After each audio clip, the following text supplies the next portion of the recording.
Je peux sentir la maladie grandir en toi. Laisse-moi te guérir. Ok, attends, poteau, bouge pas. Par la puissance du Saint-Bébé! La puissance du kawaïisme dans ta gueule! Crève, salope! Quand t'auras fini tes conneries, tu pourras me rendre ma fille, s'il te plaît? Ouais, ok, ça va. Bon bah, je vais peut-être faire mon montage, moi, du coup.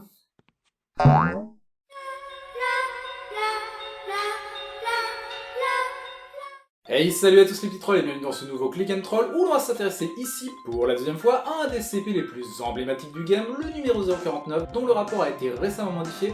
Nous en apprenons donc dès lors un petit peu plus sur ce dernier, et notamment, comme vous avez pu le lire dans le titre, sur ses dites origines. Donc du coup... Oh mon dieu, 049 est français! Oui, enfin, ou non, mais justement, on va y revenir. Putain, mais j'y crois pas, il est français, quoi! Oui, ok, mais encore une fois, juste laisse-moi le temps de... Français, bordel, français! Oui! Ok, là, tu m'as saoulé. Apple, petit-déj. Ok, donc, comme je disais... excuse-moi, mais ça a aucun sens ce que tu viens de faire, là. Apple! Y'a du rap!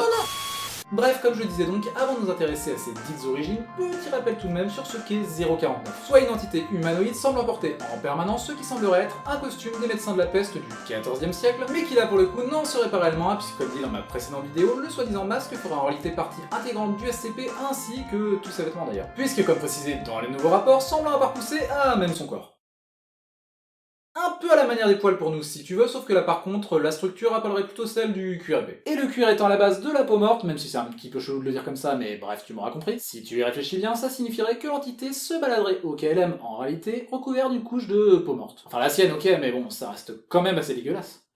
Pour ce qui est de ses capacités, ce dernier aurait une légère tendance, on va dire, à déceler chez certaines personnes une dite maladie désignée par lui-même comme pestilence, et qu'il guérirait ni plus ni moins en commençant par buter ces derniers, sachant que pour ça, il lui suffit d'un simple contact physique avec sa cible, avant de les réanimer suite à une petite opération dont lui seul a le secret, sous forme de zombies, clairement. Et intitulé dès lors 049-2 par la Fondation. Bref, voilà en gros pour ce petit rappel, le but n'étant pas ici non plus de me répéter, sachant que si tu veux en savoir plus sur le sujet, je t'encourage tout simplement à aller regarder ma précédente présentation, dont je te mettrai le lien en fin de vidéo, parce que oui, je peux être gentil même si j'en ai pas l'air. Non, franchement, je te promets.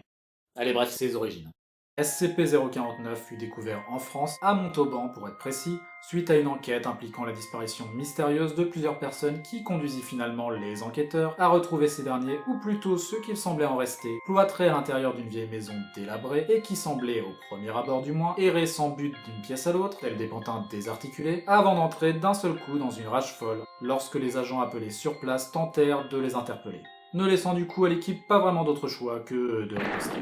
Il fut remarqué par la suite que les pauvres créatures semblaient avoir agi sous l'impulsion d'un homme étrange affublé d'un costume de médecin de la peste et qui, resté en retrait lors de l'affrontement, se serait contenté de noter assidûment dans un petit carnet ce qui semblait être ses observations. A noter qu'à ce jour encore, aucune des dites observations ne put être déchiffrée, celle-ci ayant été rédigée dans une langue encore inconnue.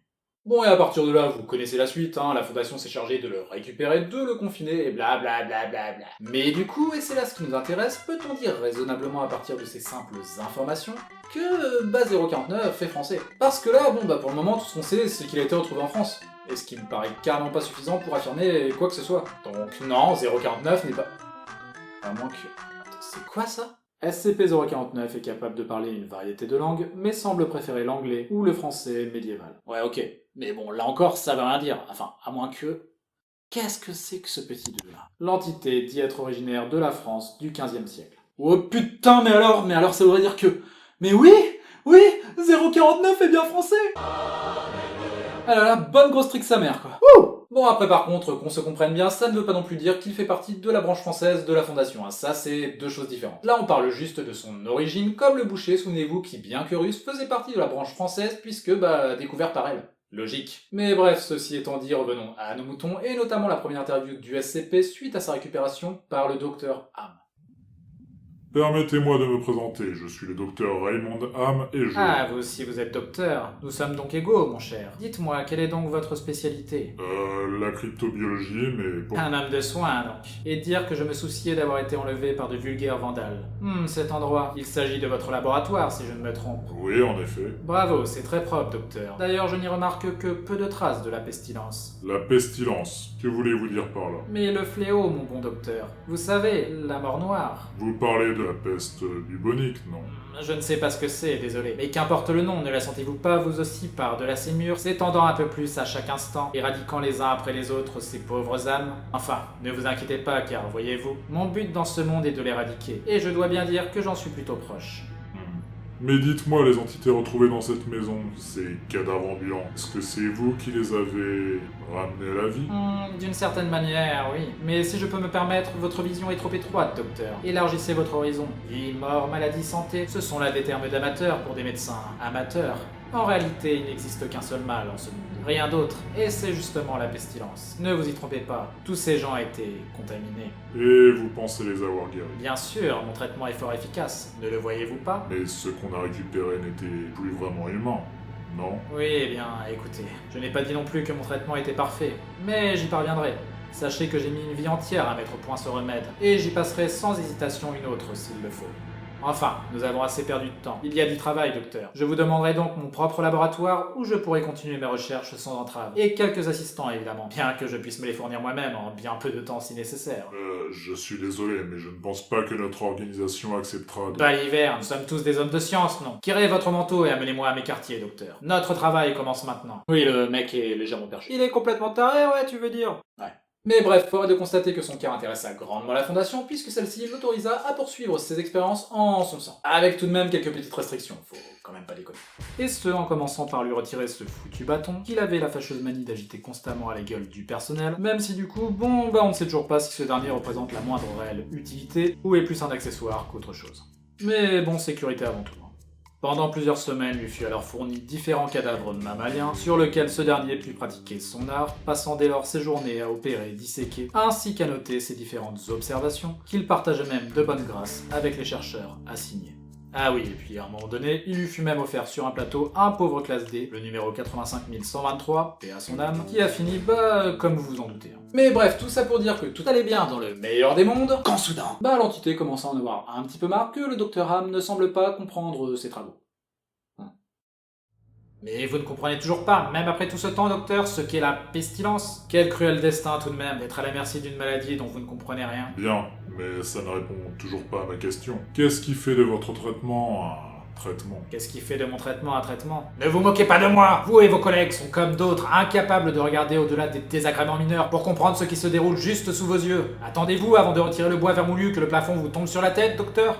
Désolé, je ne cherchais pas à vous énerver, j'essaie juste de comprendre. Oui, eh bien, pesez vos mots à l'avenir. Je suis un professionnel, vous voyez, mais même les professionnels peuvent sentir la morsure de la fierté lorsqu'ils reçoivent des critiques infondées. Mais bon, je vous pardonne. Après tout, nous sommes confrères, non? Y a-t-il autre chose que je puisse faire pour vous? Non, ce sera tout.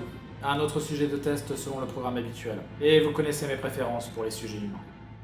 Suite à cet entretien, l'entité poursuivit ses expériences, réclamant au fil des jours de manière de plus en plus insistante des sujets humains, affirmant qu'il n'y avait plus qu'un pas à faire pour compléter son œuvre, jusqu'à ce jour du 16 avril 2017, où de plus en plus irrité par les refus à répétition du docteur, il finit par attaquer ce dernier. Bon, et aussi parce qu'apparemment, il aurait décelé en lui la fameuse maladie.